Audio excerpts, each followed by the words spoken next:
Thank you everybody for joining us tonight. We've got a really good sized group here, probably somewhere close to 20, I think, something like that. It looks like we've got probably another 15 online tonight. So another real good turnout. Tonight we have a presentation, I versus Vision with Cole Thompson. I note that there was a previous email that went out, I guess, a week ago with tonight's program, and I think I pulled the program from last year, the Why Black and White. So while this one isn't that one, it's I versus Vision. I'm guessing that there will be plenty of good black and white images that we'll see tonight as well. And as you see here, Cole wasn't able to make it here in person. He was out of town, so he's going to be presenting remotely in that. So thank you again for joining us tonight, Cole. A couple of real quick announcements. We have over at the Lone Tree Art Center, there's some images out there for that Exploring the Light image competition and show, again, part of the city of Lone Tree. Several of us have some images up there. If you haven't been there yet, go over there. There's some pretty amazing work that's up there in that. So again, congratulations to those who participated, and for those that have images that are hanging up there.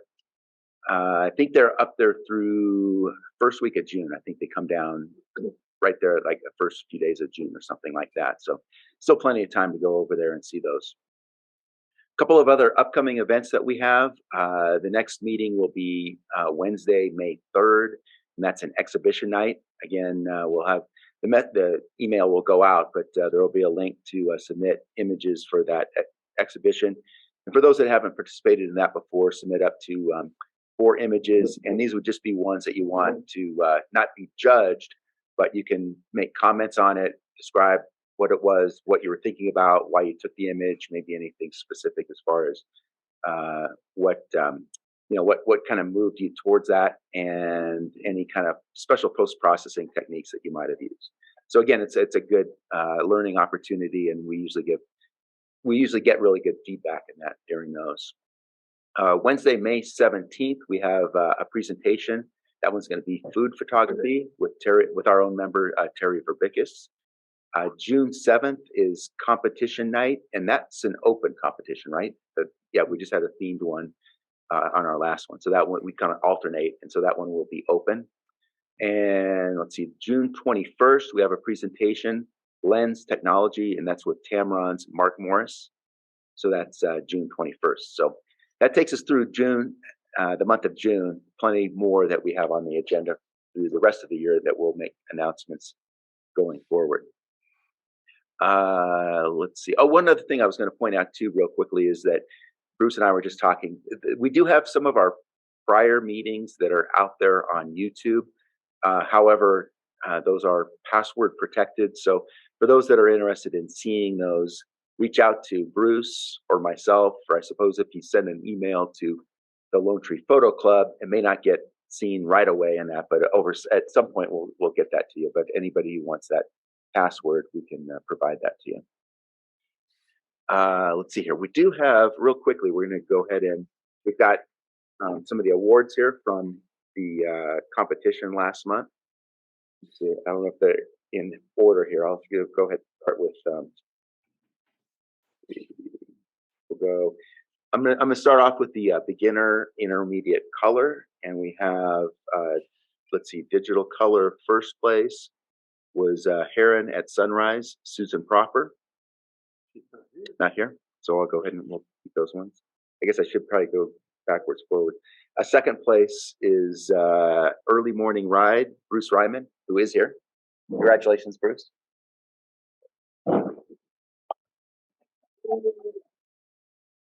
Let's go continuing in order here. Third place, Old Woman of Octavio, John Mumford.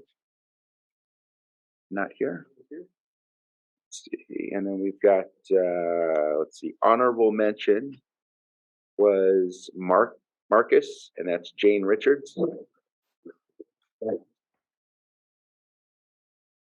Congratulations. Right, walk partway across there. And then here we go. This is the Judges Award, Old Woman of Octavia, and that was John Mumford, same one of the other ones. So congratulations. Moving to advanced color. Let's see again. First place, we have then and now Karina Zaragoza. He's not I here think tonight. he's here tonight. That's his chair. Yeah. Second place, we have Walk in the Warmth of a Sunset, Terry Verbickus, also not here. Let's see. Third place, Sundown at Sea, Darren White. I know he's not We here. know he is. Yeah. Let's see. Honorable mention, Dangerous Curves, Dave Purcell.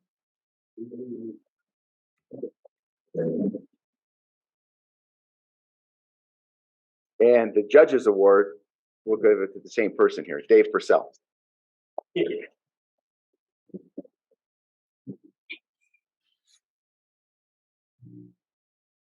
Now moving on to the monochrome. We have a beginner intermediate monochrome. We have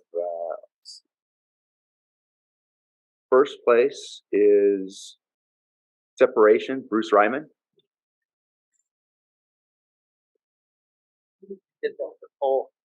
There you go. Right. The black and whites. Here you go. Second place, Harley Davidson, Jane Richards. She's got a few. More coming. Yeah. Let's see where we at. Third place, Old Timer, Jane. There you go.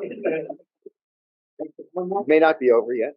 Let's see. Honorable mention, Introspective, Chuck Townsend. He's not here tonight. And let's see. Judges Award. There you go. Harley Davidson, Jane Richards. Good. Congratulations. And the last category is Advanced Monochrome. And let's go with first place. We have Full Moon Hike, Darren White. He's not here. Second place, Mercedes, Dave Purcell.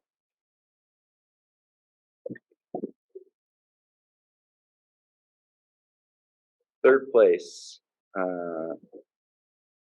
Staring into Space, Bruce Norman.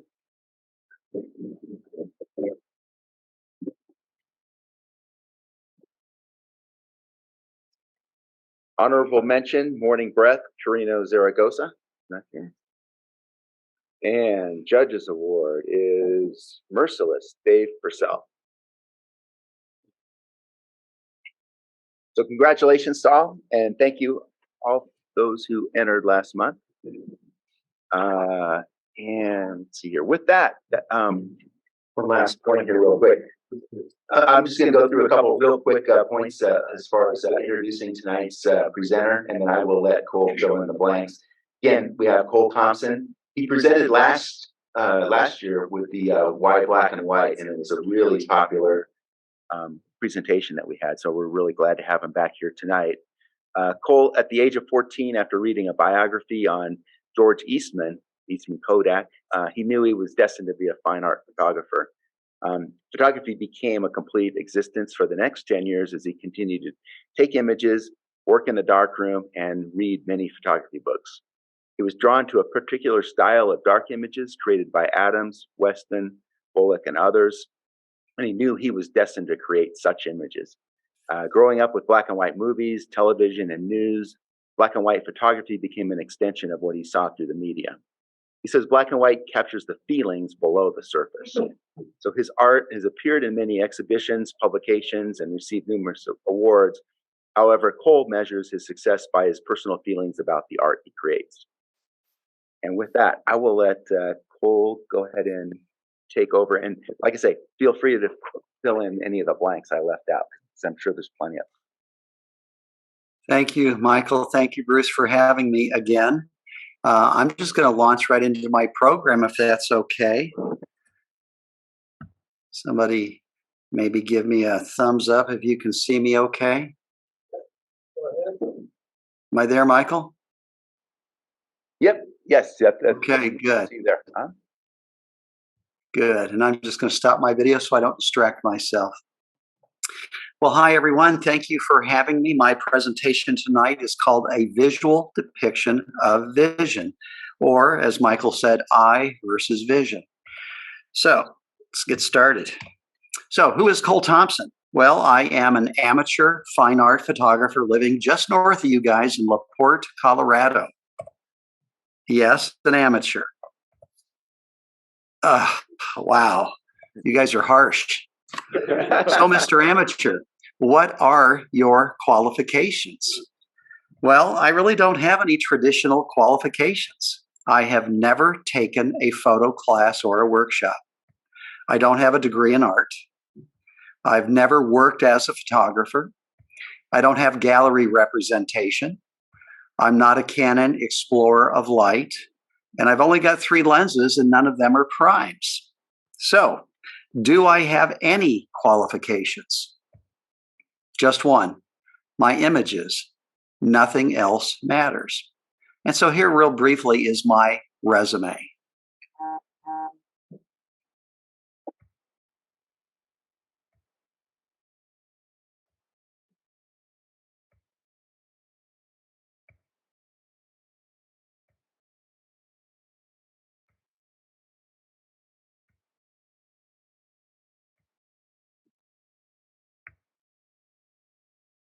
My images are the only resume that matters. Now, tonight's presentation is a visual depiction of vision. Let me start off with a rather bold in-your-face statement. If you have not yet found your vision, your images are not as good as they could be or as they should be. Because if you're not following your vision, then you're following someone else's, or following the rules, or following the experts, or following the latest fads and trends, or just wandering. Vision is the most important ingredient in creating a great image, more important than any piece of equipment, software, or technique. And I know what I speak because for 35 years, I was a photographer who was wandering and following other people's visions. And I got pretty good, technically. But what I created was technically perfect, soulless snapshots. My conversion. It all began with Ansel Adams. He was my photo hero as a boy, 14-year-old boy. I loved his work. I loved his look. And I would try to imitate it. I would even go to Yosemite, try to find where he stood for his iconic shots and try to recreate them. There is no greater compliment that anyone could give me than to look at one of my images and say, that reminds me of an Ansel Adams. And I'd beam with pride. Well, a few years later, I went to review Santa Fe. That's where you take your portfolios and you show it to experts in the field with the hope of being discovered. Well, I got to the last reviewer of a long day. He looked very briefly at my images and then he brusquely pushed them back to me and said, "It looks like you're trying to copy Ansel Adams." And I said proudly, "I am. I love Ansel Adams." And he then said something that would change my life forever. Ansel already did Ansel. What can you do that exhibits your unique vision? Wow, what a violent epiphany. It suddenly occurred to me, was it really my life's ambition to become known as the world's greatest Ansel Adams imitator? Can you imagine Michael introducing me that way tonight? Tonight's guest speaker is Cole Thompson, who is the world's greatest imitator of Ansel Adams images. Or did I have something of my own to say? And that set me forth on a 2-year journey to find my vision. Now, the problem was, what is vision? I had heard people use the word. I generally understood the context and the way they were using the word, but I really couldn't tell you what it was. Is it a style that you develop and then apply to your images? Is it a look or a technique? Is it a creative talent that you're born with? Is it something that some people have and others do not? And it turns out that it's none of those things. Vision is simply the sum total of our life experiences that allows us to see the world in a unique way. Imagine if you could take everything that you had experienced in life, everything you've learned, everything you've been taught, and put that all into a blender and take that mix and cast lenses that you then saw the world through. And what you see through those life lenses is your vision. It is simply how you see. Now, vision is not learned or developed. You can't take a course on vision and come out with a certificate and your vision. But rather, vision must be discovered. And I use the word discovered purposely because the greatest truth that I learned about vision was that we all have one. In fact, you can't not have one. It is simply how you see. Why is vision so important? Because it's the difference between an average image and a great image. It's what puts your mark on it and gives it a spark of life. Now, a lot of people say to me, I understand the words you're saying, but I still don't get it. What is vision? Can you describe it, your vision, to me? Well, describing my vision with words is difficult, but I can just show it to you through images. And what I'd like to do is show you some before and after images to show you what my eyes saw as I stood there versus what my vision imagined as I stood there. And I'd like to start with the angel Gabriel. A lot of you may have heard this story, but I'd like to tell it again.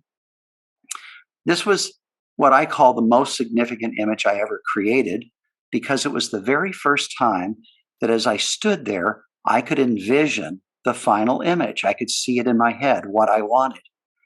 I was photographing on the Newport Beach Pier in Southern California, and it was a crowded day with hundreds of people walking past. But I was doing a long exposure, and so those people just disappeared, except for the few ghosts who appear on the right and left because they lingered for just a second. And the image was interesting. It was centered. It was balanced. I loved the leading lines, but it was lacking something, a subject. And so I looked around for someone I could ask to stand in my image when I saw this homeless man reaching into a trash can, and he brought out some French fries and began eating them. And I approached him and I asked him if he would stand in my image. I'd be happy to take him to lunch. He reluctantly agreed. He was so distrustful of my motives. And he wanted to hold his Bible. And that's the image that we used. And because his name turned out to be Gabriel, I called the image the angel Gabriel. Afterwards, I took Gabriel to a very nice restaurant and imagine walking in with the homeless man who is barefoot, filthy with matted hair. As we sat and looked at the menu, I said to Gabriel, "Order anything that you like." And he said, "I'd love a steak with mushrooms and onions." And when the waitress brought it, he ate it with his hands. He was a delightful fellow. He had once been a drug addict, but was now clean. Turns out that Gabriel and his father immigrated from Romania, and I'm half Romanian, so we had that to talk about. And as we were getting ready to part ways, I found out that his father lived nearby. And I said, "Gabriel, give me your father's name and address. And if I sell any of these images, I'd be happy to share a portion with you." To which he responded, "Give it to someone who can really use it. I have everything that I need." And Gabriel walked away with his only two possessions, his bedroll and his Bible. Now here's the before image and the after image. Now, as I mentioned, this is the very first time that I had visualized what I wanted that final image to look like. And so it became this roadmap. It helped me take the shot, but more importantly, how to process it. And I was brand new to Photoshop back then, didn't have any skills at all. And that didn't bother me because I had all the time in the world. I had this image burned into my memory. And so I learned the skills needed to convert what the eyes saw to what my vision saw. And it also taught me a very important lesson. Don't listen to others. I showed this image to my mentor at the time. I was so proud of it. I went to her excitedly and showed it to her. And she looked at it, and the first words out of her mouth were, "Don't center the subject." I'm telling you that all the time, Cole. Don't center the subject. I'm in a quandary because here's my vision telling me one thing and my mentor another. So I went home reluctantly and tried cropping it differently and hated it. I immediately knew this was not right. She may have seen it that way, but it wasn't her vision and it wasn't her image. It was mine. And it taught me that there are no experts when it comes to your vision. This is Windmill and Moonlight, shot above Grand Island, Nebraska. Let me set the scene. I just dropped a friend off in northern Nebraska, and I was headed down to spend the night in Grand Island. It is well past midnight. It is well below 0 degrees out.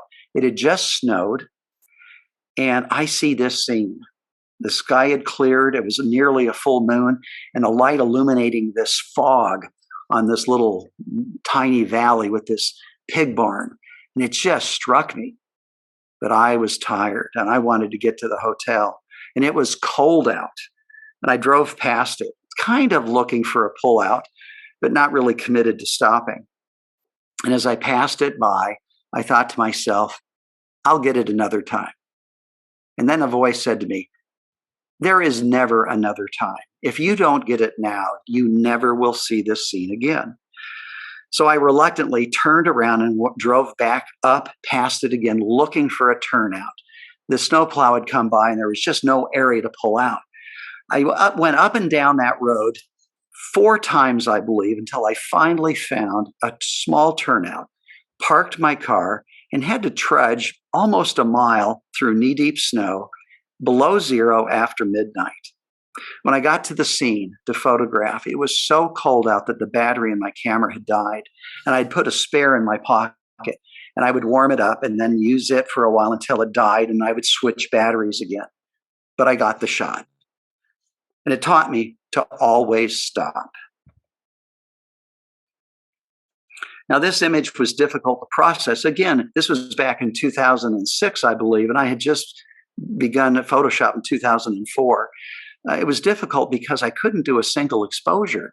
I knew what I wanted, and so I finally just did one exposure for the foreground, underexposing quite a bit, and then one exposure for the bright sky. And then I literally cut and pasted the 2 halves together. I can learn a new technique as long as I can have enough time and I have that vision. I'll find a way to make that image look how I saw it in my head. This is another a lesson learned in Always Stop. This was an image called Clouds, taken about a mile from my home. And let me set the stage. We had just flown home from Japan. I've got 2 kids in the car. We've driven from San Francisco 2 days in the car, and we are a mile from home. And you know how it works. If you see an image and you want to stop, your family just goes berserk because they just want to get home. And I see this scene and I think to myself, I'll come back. Then I remembered, no, I've got to always stop. It'll not be here. Something will change. I've got to stop. But I knew as soon as I told my family a mile from home that I was going to stop, I'd hear screaming. So I parked the car real fast and I yelled, I'm stopping real quick. I'll be right back. They start screaming and I grab my camera and I go out and get the shot. Just to reinforce, always stop. This was a 4-image pano. And what I love about black and white is that you can get rid of all the atmospherics and the hazes, and you can just do wonderful things with black and white that I don't know, I don't think you can do in color. This is an image from the portfolio Linny, a portrait of breast cancer. There was a woman who was a customer of mine who insisted I come and photograph her because she had a mastectomy and was going to die by Christmas. This was in August, and wanted me to document her and share it with other people. And Boy, I was a reluctant participant. I tried to get out of that as any way I could, but she just wouldn't let me off the hook. Here's the before and after. Now, vision is not a look or a style or a technique that you simply apply to your images. I see my images how I see them, and this is how I wanted to portray her. And I really just don't let my eyes limit me. It's my imagination or my vision which drives my images. Vision is simply how you see. It's inherent, it's natural, and it's not contrived. This is my favorite image from the Ghost of Auschwitz-Birkenau series, Auschwitz number 14. And I was there reluctantly as a tourist. My family had outvoted me, and we were going to go off to the death camps, and I just didn't want to go. And I did have my camera gear on my person because the bus driver wouldn't leave it on the bus. And I just had this sudden thought pop into my head that I needed to photograph the ghost of the people who lived and died at Auschwitz-Birkenau. And here's the before image. Oops, sorry, I keep going the wrong way. And probably of all my before and after images, this one is the furthest from the before to the after. I knew what I wanted. I wanted these ghosts to be walking amongst the very dark Auschwitz. But I didn't know how to create ghosts, but I knew what I wanted. And so I just experimented and tried.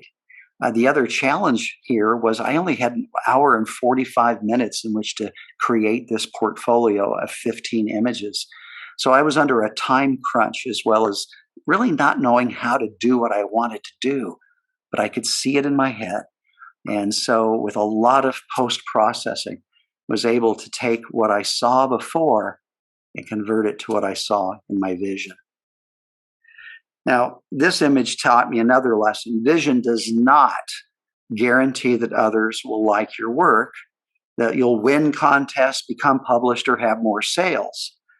In fact, the opposite may be true. Your vision may be such that people don't appreciate it, and that's something I had to learn to accept. When I published some of these images on social media, I had very few likes, and I was a bit perplexed, especially since the next image after mine was a cheesy nude that had like 10 times, 20 times the number of likes. So finding your vision is personally satisfying, but it doesn't guarantee success. But it will bring about personal satisfaction, and that is worth more than all the likes you might get by pleasing other people. This image is called Skeleton, and it's a pile of bones I found along the Poudre River right there in downtown Fort Collins. It looks like a bunch of bones maybe some coyotes had drugged to eat. And I remember as I stumbled upon these bones and I looked down on them, I remember thinking, this image is going to be a very dark image, these dark leaves with these bright bones shining out. But that's not what my eyes saw. My eyes saw very bright leaves and very bright bones. But again, I had the vision. So I went home and I learned some new techniques. A lot of people think you got to have the skills first and then the vision comes. I say find the vision first and then learn the skills that you need. Skills can be learned, but vision, that's the real key. This is time number 2, shot at the platform at Zabriskie in Death Valley, a very popular spot, but not for this shot.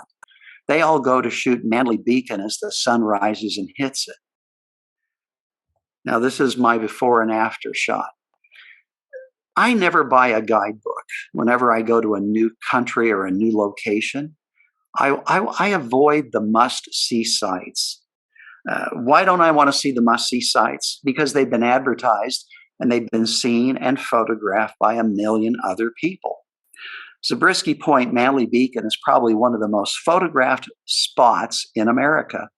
And I chuckle because every morning, dozens of photographers line up. They wait for the sun to rise, hit Manly Beacon. They all get the same shot. They immediately leave, get in their car, and go home. And it amazes me that they don't look around. From that platform where they're all shooting, I saw these other images. Time number 2. An image from my Lone Man series. Breakfast at Zabriskie's. Another Lone Man image. But they don't see him because they got their one shot that was featured in the guidebook. They get in their car and they leave. Vision is better than any guidebook. And I believe in creating your own must-see sites. This is Lone Man number 20 from my Lone Man series, shot down in La Jolla in San Diego. And here's the before and after.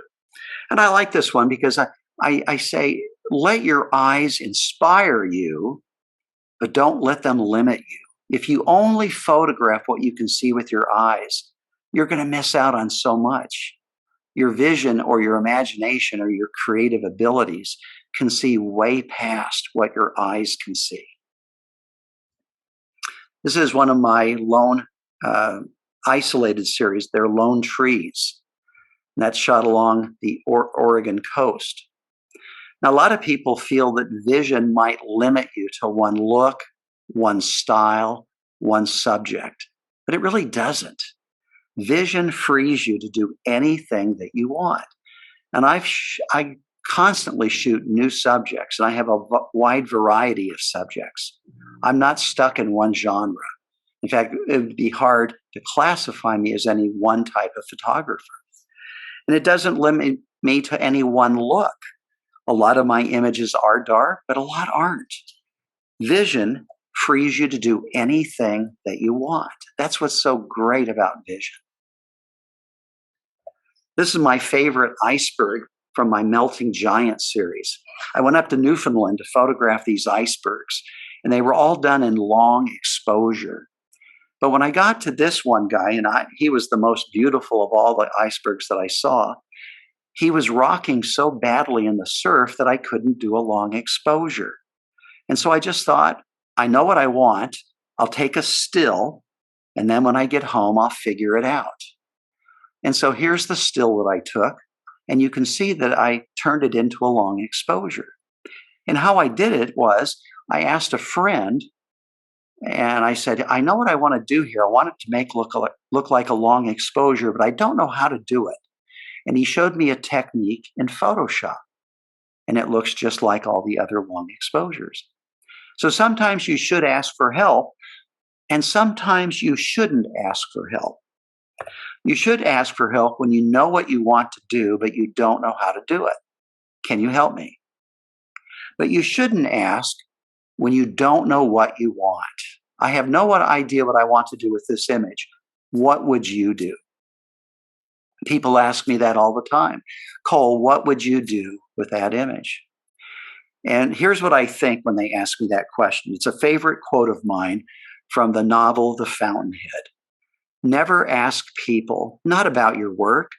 Don't you know what you want? How can you stand it to not know? This is another image from my Isolated series. No, this is the Walking Dead series. I'm sorry. Shot at Crater Lake in Oregon. And here's the before, and here's the after. And sometimes you feel like a nut, and sometimes you don't. Almond Joy has nuts. Mounds don't. This is a fairly new image from Death Valley, from the dunes, the mesquite dunes that are real close to Stovepipe Wells. And here's my before and my after. The clouds were overhead, and they were casting these great shadows. Now, in life, it isn't all about you. But in art, it is. With art, you get to create how you see, not how Ansel would, not how your mentor would, not how the rules would, not how any expert would. Art is a completely selfish pursuit, and it should be. This is a new image from Death Valley. I think it's called Death Valley Moonset. And somebody said, hey, look at the moon. And it was just peaking. It was going down. And I just got this little sliver of the moon and a real quick shot before it disappeared. And here's the before and the after. And I really don't have very good Photoshop skills. I learn just what I need to execute my vision. And I don't ever want someone to appreciate my images for their technical skills, but rather for my vision and for the creativity in my image. Technical skills, they can be learned by anyone, but it's the vision that is the key to a wonderful image. This is one of my Dunes of Nude shot from my Dunes of Nude series. I love spending my days on the dunes when I go to Death Valley. It's my favorite spot. I go there in the mornings, I go in there in the afternoons, because then the sun is very low and the shadows are very long, and it makes these great contrasts. But there is no right or wrong answer. I see in black and white. You may see in color or infrared or something completely different. The key is to follow your vision. This is another dune from Death Valley. And if you stood there that day next to me and we were both shooting together, we likely would come home with something completely different. And I used to be jealous of that because I would go somewhere, take some shots, and then I'd see someone else's and I'd say, why didn't I see that? I stood right there. Well, it's because their vision is different than mine. They may be looking at my images and saying the same thing. Why didn't I see that? I was right there. I had to learn not to be jealous of other people's vision. My vision is my vision. These are some plants I found growing along the rocks along the Oregon coast. I love black and white. I know a lot of people would love to shoot that in color, but I just love the contrast of black and white. Now, I was out at my cabin one day and it was raining out, so I decided not to go out and shoot. And I thought, well, I still want to shoot though. So I just went outside, grabbed some leaves and nuts that had fallen on the ground, put them on a wooden plate and photographed them. Now, nature doesn't always provide me with the contrast that I want. So that's why I love shooting in color and then converting the image to black and white using the Photoshop black and white conversion program. It is like adding a color filter, but after the fact. You can just do some wonderful things with those color sliders in the black and white conversion program. And now another thing, a couple of friends have just written me in the last few days because of the announcement of the new Leica monochrome camera, asking me if I wouldn't want one. And I said, no, I would not want a monochrome camera. And they said, why not? You're the king of monochrome. And I said, because I need to convert the image from color to black and white myself. I don't want the camera doing it for me. I can do a better job. Well, my friend wrote a friend of his who worked at Leica and forwarded my email. And the man wrote back from Leica and said, well, your friend doesn't know what he's talking about. A black and white image created with a monochrome sensor is going to be much better. It's going to be sharper because it doesn't use a bare sensor. It doesn't use the RGB. And I wrote back and said, well, your friend knows the science of black and white, but he doesn't know the art. I want to manipulate those colors. And when you have a monochrome camera, the camera makes those decisions for you. This is swimming towards the light. And this is my daughter actually swimming back and forth in a swimming pool. I'm on the 5th floor of a hotel looking down.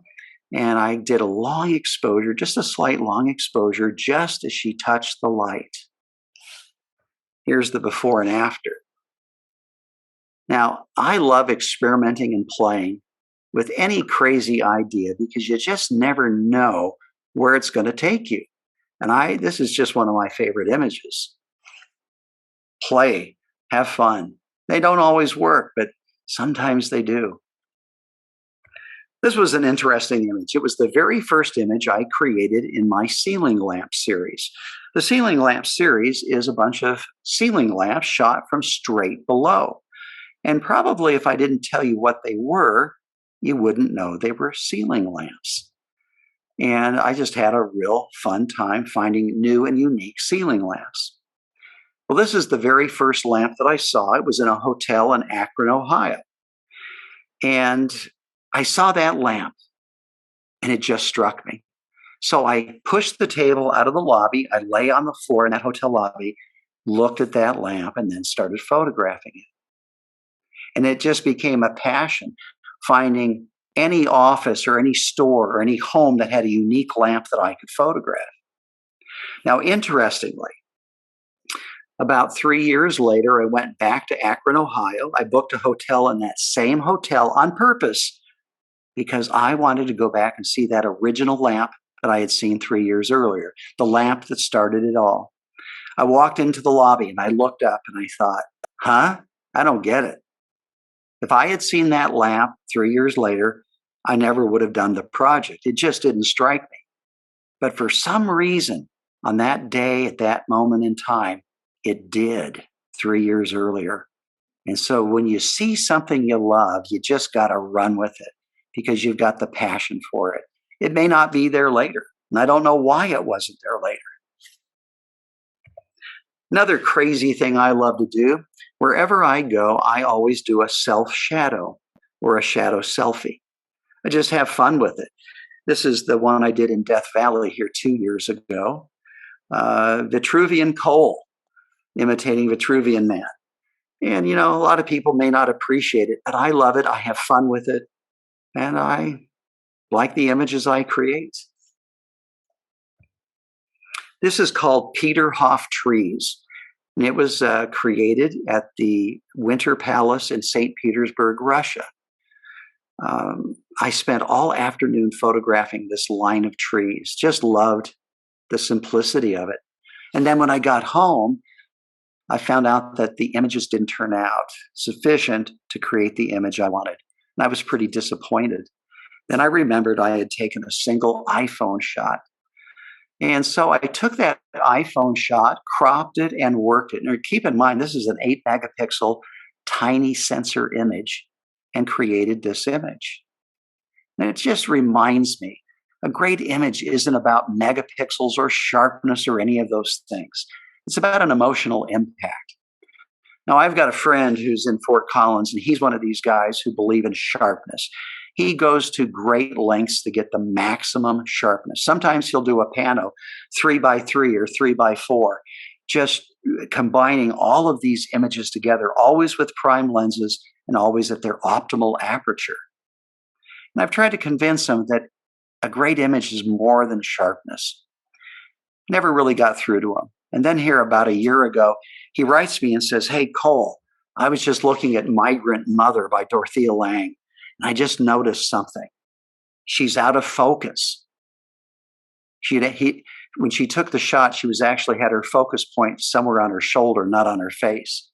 And yet, did that ruin the image? No. Would it have been better, sharper? I don't think so. In fact, I could build an argument that excessive sharpness actually hurts an image. This is an image from the Faroe Islands, one of my favorite places on earth, my favorite place on earth, going back there here in a couple of months. And sometimes I add to an image, and sometimes I take away. I took away those stray buildings on the far left. And this little church had an entryway being built, and they hadn't yet put a roof on it. So if you'll look closely, I added to the image by completing the roof. Everybody has to draw their own line as to what is acceptable.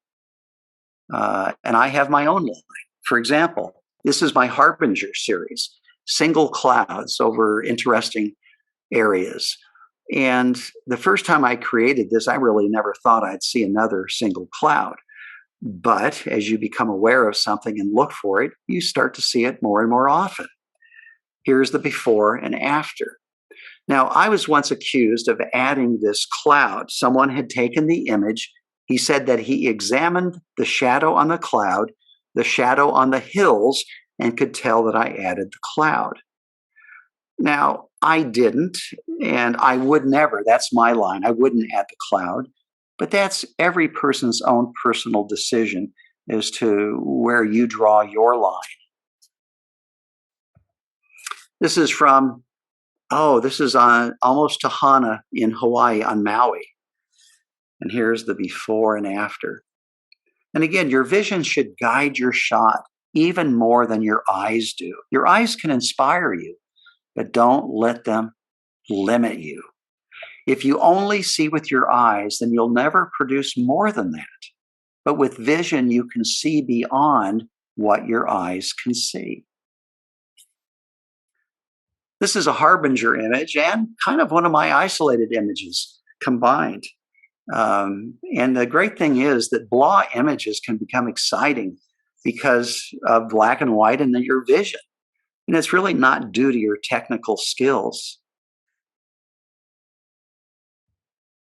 This is one of my favorites from my Powerline series. And here's the before and after. Now, again, I always shoot in monochrome mode, but in raw mode. What that means is I see it on the back of the camera in monochrome, but because I'm in raw mode, the camera records it in color. Now, why would a color photographer want to record the image in color? Well, because I want to be the one to convert it. In the upper left is a black and white image that the camera recorded. It made the black and white decisions for me. In the lower right is that color image that I converted to black and white. So I never want the camera to make those decisions, and I never want to desaturate the image and let Photoshop make those decisions. Another image from the Dunes of Nude series in Death Valley, Mesquite Dunes. Now, the Photoshop black and white conversion program allows me to drastically change the look of an image. Relatively low contrast in that color image, and yet look at the extreme contrast that my vision saw. This is the Hopewell Rocks in New Brunswick up in Canada. And I had gotten there early in the day, wanted to shoot it at high tide with a long exposure. But unfortunately, it was low tide, and so I had to wait around until well after 10 o'clock at night. And it was so dark that I had to use an 8-minute exposure and had to use a flashlight to help illuminate those side hills a bit. And what I love about a long exposure is it smooths out the water. It simplifies, and often it'll smooth out the sky, getting rid of a lot of excessive detail. So I use it as a technique to simplify the image. Another technique that I use is dodging and burning. This is a recent addition to my Powerline series. Here's the before image. I knew what I wanted. I just needed to know how to do it. And so what I did is I underexposed the image a bit, and then I used Photoshop to really darken that foreground area so that only the power lines stood out. Burning is a great technique to remove detail. Here's another one that I used, burning a lot to remove detail, to simplify the image. Here I am standing at that point in Zabriskie Point, the platform, and shot this man who was standing up on a hill overlooking Zabriskie Point. Here's the before and after. And you can see that I've really darkened the image and really left very little detail in that foreground and darkened that sky quite a bit. And it's interesting that over the years, and I still get this advice, that I need to lighten up my images and open up my shadows. Now, that comment comes from their perspective and perhaps their vision, but it doesn't make any sense to me because that's not how I see them, and that's not how I love those images. A little side note on this. This guy was quite a character. If you look in that before image, you'll see something sitting there to his right. What that is a skeleton. He was walking around the platform with the skeleton around his neck, wearing it like a sweater. He was an odd fellow, just staring at people. And then as he got up there on that hill, I was using my long lens, and he was staring me down. It was just really kind of creepy. No idea what the whole skeleton thing was about. This is another image from Death Valley. Some car drove down, I think it was Golden Canyon, and just kicked up the dust, and it was backlit. There's the before and after. A great question is to ask yourself, what would your images look like if you ignored all the rules, all the advice, all the experts' comments about your images and what you should do, and all the generally accepted practices, and you just did whatever you wanted? What would your images look like? This is called John Holland Memorial, a good friend and the second of my three mentors in life. He had passed away and he loved the High Sierra, so he went up to spread his ashes. And this was in my early days of learning how to do long exposures. And I had a real red cast to the image because filters back then weren't so great. And I had to stack 2 long exposure filters on my camera. And that's why I had the vignetting and why I got that purplish looking. So my images always start with vision because that becomes my roadmap. Here's a recent addition to my light pole series. And it's just shot about a mile away from my home. And I'd like to introduce the idea of Cole's rule of thirds. I have a rule of thirds which states a great image consists of 1/3 vision, 1/3 the shot, and 1/3 processing. But it all begins with vision, which drives the shot and drives the processing. Now, with vision, you've got a roadmap. I know how to get from point A to point B, and I can go pretty straight forward to that point B. But without vision, I just tend to wander about, and I might end up in Florida. This is another image from my Powerline series. I saw this great smokestack. It's from a coal-fired powered plant just over the hill, and I just loved it. So I started photographing it. It's in long exposure. And I was there for about 2 hours, probably did 100 different shots. Couldn't get that smoke plume just right. Sometimes the wind would come along and just push it away or deform it. Finally got the shot, the look that I wanted. And there's the before and the after. And you know, my images don't reflect reality. They don't reflect what my eyes saw. They are manipulated to reflect what I'm seeing inside my head. This is from my Moy Sitting for Portrait series. A lot of my series come about from curiosity, some by passion, and some, they're kind of like, I don't know, they're almost like a vision, to use vision in the other term. I was flying from Toronto to Santiago when I had a dream that the Moy were alive and that I went about asking them if I could have them come to my outdoor studio and I could take their portrait. I woke up from that dream and recounted it to my wife and then thought about it for a bit and then thought, you know what, I'm going to do it. I'm going to invite the Moy to come sit for a portrait. And so what I would do is I would photograph the Moy in their natural environment. I would wait for a cloud to come overhead, shooting them in shadow. And then I would outline them and paste them onto a digital backdrop that I had created, making it look like they had sat for a portrait in a studio. And I shot them under cloud cover so I could dodge up highlights to make it look like studio lighting. Things I know nothing about, but again, I can learn techniques. It was the vision that was the key. This is a series called The Fountainhead, and it is a series named after the novel The Fountainhead by Ayn Rand.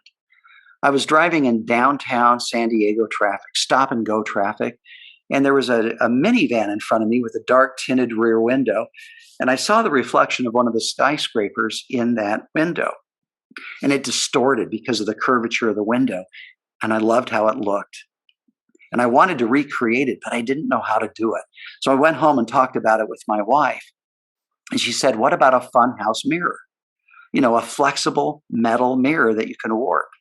So I went out and bought one and started going to downtowns all over the country, photographing the distorted image in the reflection of the mirror. And I had to lay on the ground because the mirror wanted to include me in the shot. It was just a wonderful series. Here's the before and after. And all of my projects have the vision component, but I'm learning that passion is also a very important component. If I don't have passion for it, it just kind of withers on the vine. When I get a hold of a project I love, I just go and go and go because I'm so excited about it. So, summary. One of my favorite quotes on vision is by Helen Keller, ironically.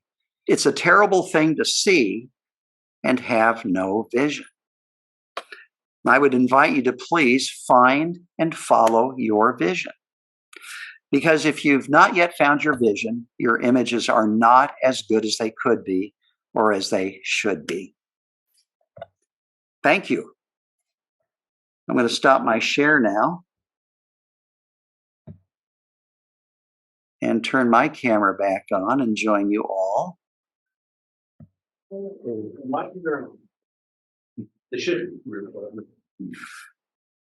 So I would love if anybody had any comments about any of the thoughts that I shared in my presentation. And I don't know how we do this when we have a group who is live, but certainly the people at home could unmute and just share any thoughts they might have. Just curious, Cole. Do you think about your print size or your print ratios when you're envisioning, in the field? Not a lot. I tend to shoot almost everything in horizontals, a 2:3 ratio, but sometimes I fall in love with the square. I do very few verticals unless they were like the buildings or some of my portraits that I've done, but I don't think about it a lot. Thanks.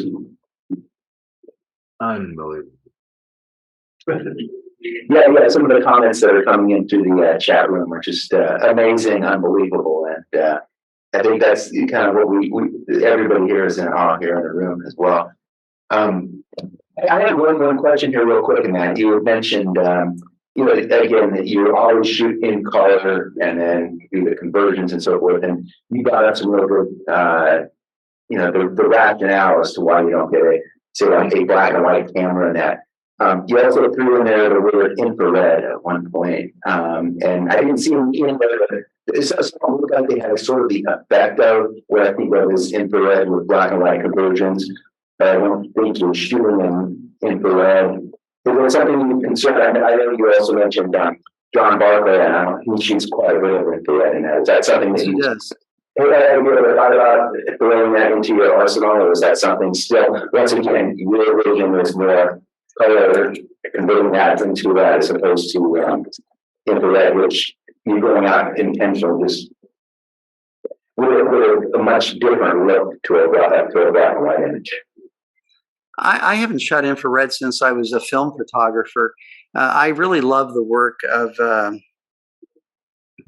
I'm having one of those moments. I'll think of his name in a moment. He's a well-known photographer, very famous, and he shoots all in infrared. But what I love about it is it doesn't scream infrared. In fact, most people would never even know that it was infrared. And that's what I love about certain techniques when they're used to enhance your vision, not make them the focal point of the shot. Like I'll use long exposure a lot, but it's really not about long exposure. And he uses infrared a lot, but it's not about infrared.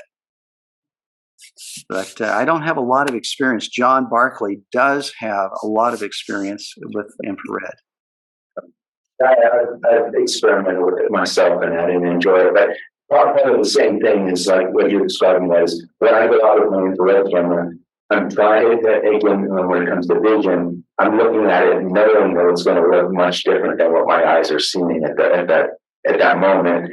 And I'm getting an ability to sort of pre-visualize that, but I'm still learning it. But that was just one of the questions I had. Owen Jones on the chat here has, how long did it take to switch from photographing what you see to what you envision?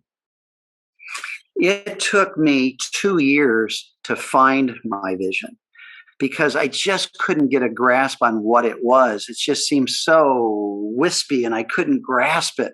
Mm-hmm. And now that I found it, and I've heard this from other people, you look back now and say, it's so ridiculously simple. It is simply how I see when I push out all the other voices out of my head. I push out the judges, the experts, the articles on photography, the rules, everything. And I just do what I want to do. And I don't worry about if my images are going to win or be liked. Those are so unimportant. I do what makes me happy, or as John Barclay would say, what makes my heart sing. Now, once I did that and found my vision, the next challenge, which I actually found to be greater than finding my vision, was to follow my vision, because there was still that desire to be acknowledged and to win and to be recognized. And so you have to really, if you really want to be an artist and you want to create, to express yourself, you have to really get rid of all of those desires to be better than others, to win. And that was the real challenge. And it still is always a challenge to put one's ego aside and to create, to express yourself.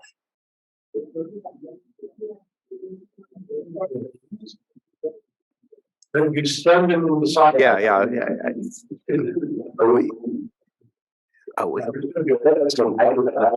meeting myself set out and then there goes the one up. Yeah. But no, I didn't into it. And then I saw somewhere in the comments earlier and that's Michael, we got such an echo, I can't really hear you. I don't know what's. Is that coming through okay now? So echo to us now? Yeah. I don't know if it's echoing off somebody else's camera at home or what. Yeah, I don't see any echoing here. It doesn't sound like there's an echo coming in here. Is it just out there in the Zoom? I don't think let's see. Everybody's muted but us. Let me try muting myself, see if that helps too. Okay. Okay, is that echoing to you now? Chat room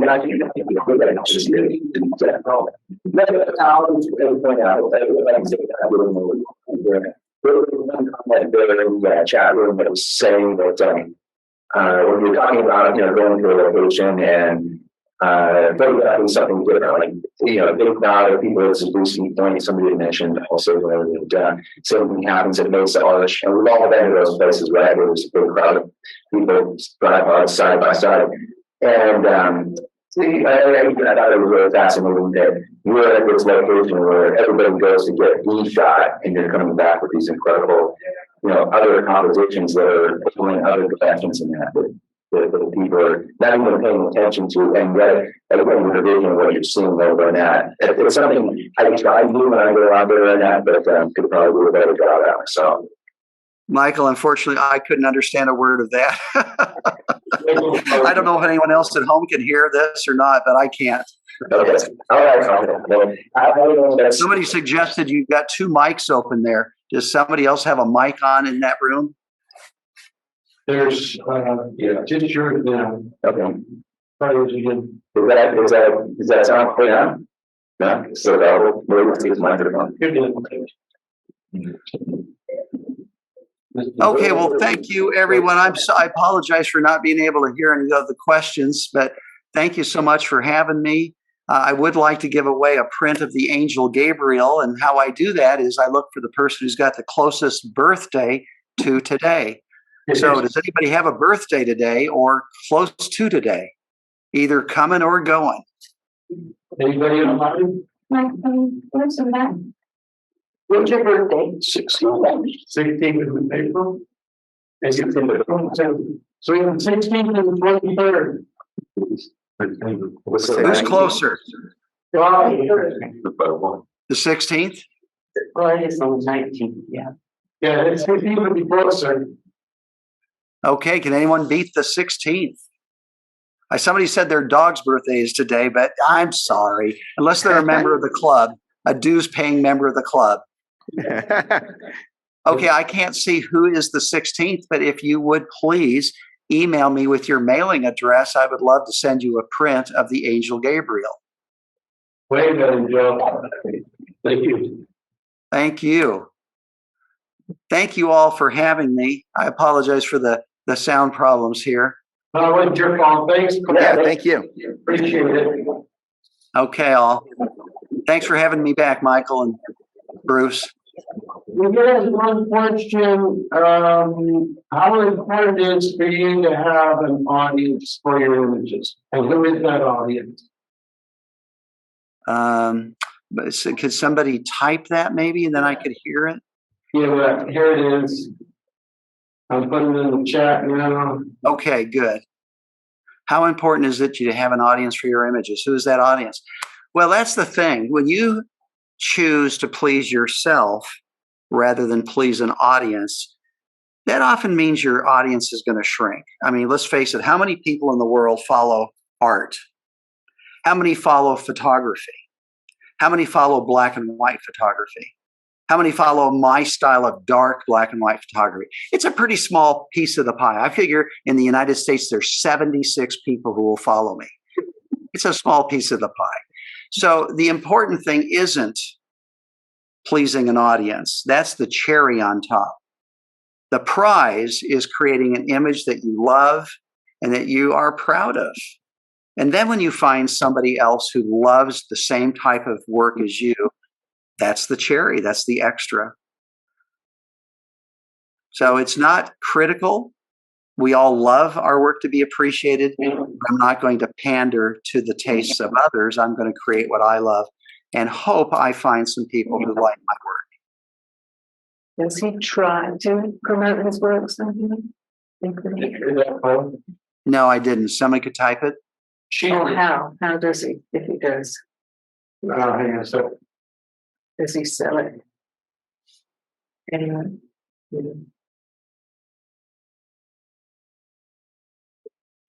How do you promote your work? I really don't.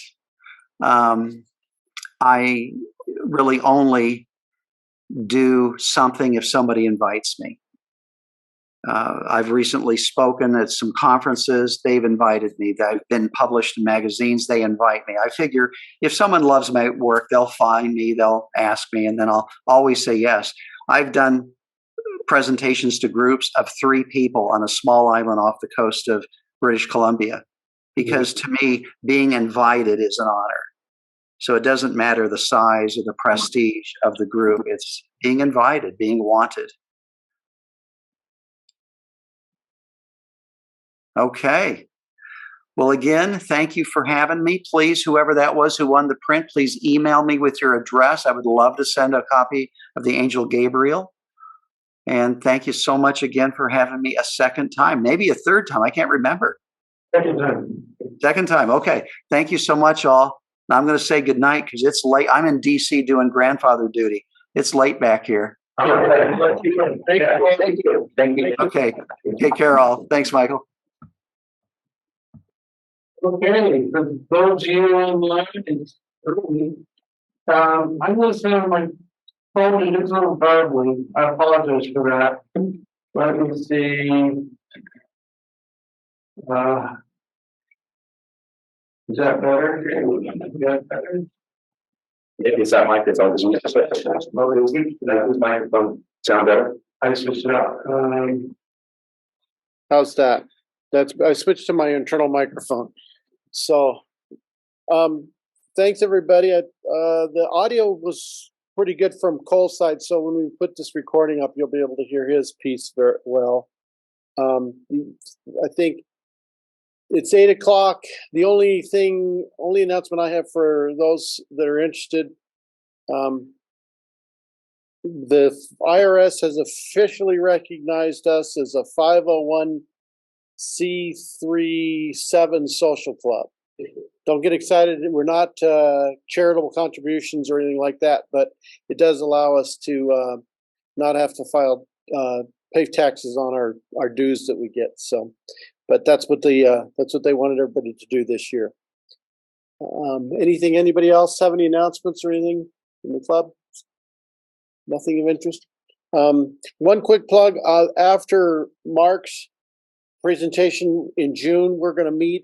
I'll be publishing that up probably in the next couple of weeks, but we're going to do a meetup at Rambler Ranch out in Elizabeth. And Mark will be bringing what lenses he has. He's a Tamron rep, factory rep. And so we'll get a list of what lenses he has and what cameras that work with. And you'll be able to come out. It's $20 per person to get into the Rambler Ranch. It's well worth it. And you'll get some time to try some Tamron lenses. Stunned silence again. Okay. All right. Well, I'm going to end the meeting. It'll be June 26th, I believe. Don't hold me to that. I'll have to make sure, but 25th, 26th, somewhere in that area. And I'll end the meeting for everybody online. Have a good night. Go shovel snow.